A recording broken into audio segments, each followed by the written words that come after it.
মুখ্যমন্ত্রীর ডাকে নবান্নে বক্সি রদবদল নিয়ে জল্পনা তুঙ্গে তৃণমূল অন্দরে যখন ব্যাপক সাংগঠনিক রদবদলের প্রক্রিয়া চলছে, ঠিক তখনই রাজ্য সভাপতি সুব্রত বক্সিকে নবান্নে ডেকে জরুরি বৈঠক করলেন তৃণমূল সুপ্রিমো মমতা বন্দ্যোপাধ্যায়।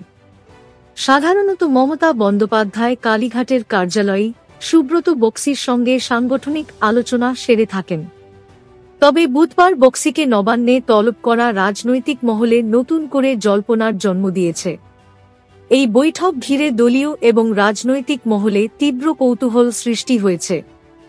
যদিও এই বৈঠকের আলোচ্য বিষয় নিয়ে তৃণমূলের কোনো নেতাই মুখ খুলতে রাজি হননি, তবুও রাজনৈতিক বিশ্লেষকরা মনে করছেন, জেলা স্তরের রদবদলের পর এবার ব্লক স্তরের দায়িত্ব পুনর্বণ্টন নিয়েই দুজনের মধ্যে বিশদ আলোচনা হয়েছে। এক্ষেত্রে স্থানীয় বিধায়কদের মতামতকে বিশেষ গুরুত্ব দেওয়া হবে বলে জানা গেছে, তবে চূড়ান্ত সিদ্ধান্ত নেওয়া হবে দলের অভ্যন্তরীণ রিপোর্ট খতিয়ে দেখার পর।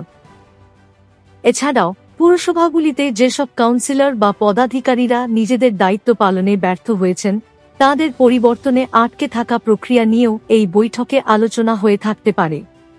উল্লেখ্য, সম্প্রতি আইপ্যাকের প্রতীক জৈন তৃণমূল নেত্রীর সঙ্গে দেখা করে তাঁদের সমীক্ষা রিপোর্ট জমা দিয়েছিলেন। সুব্রত বক্সির প্রতি মমতা বন্দ্যোপাধ্যায়ের অগাধ আস্থা এবং নির্ভরতা সর্বজনবিদিত।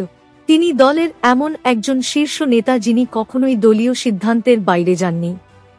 আগামী ৮-৯ মাসের মধ্যেই বিধানসভা নির্বাচনের দামামা বেজে উঠবে, আর তার আগেই মমতা চাইছেন সমস্ত সাংগঠনিক দুর্বলতা দূর করে দলকে ভোট যুদ্ধের জন্য প্রস্তুত করতে। ২১শে জুলাইয়ের আগেই এই রদবদল প্রক্রিয়া সম্পন্ন হবে এবং ওই দিনই একগুচ্ছ নতুন কর্মসূচির ঘোষণার মাধ্যমে কার্যত বিধানসভা নির্বাচনের প্রচার শুরু করবে তৃণমূল।